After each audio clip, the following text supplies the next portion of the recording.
અને કાકા કલ્પેશભાઈ ના બેની લાડકવાળી દીકરી કાવ્યાબેન નો બર્થડે હોય અને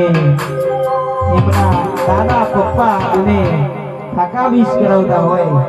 અને કાવ્યા માટે વિશ કરતા હતા હોય ત્યારે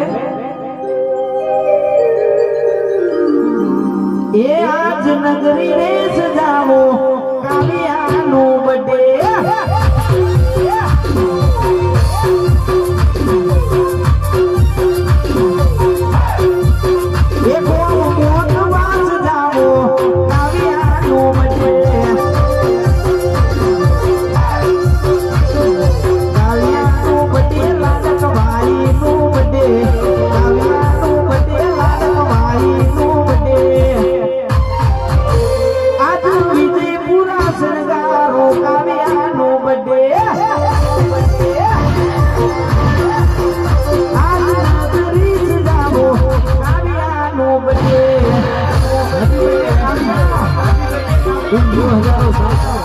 હજારો સાલ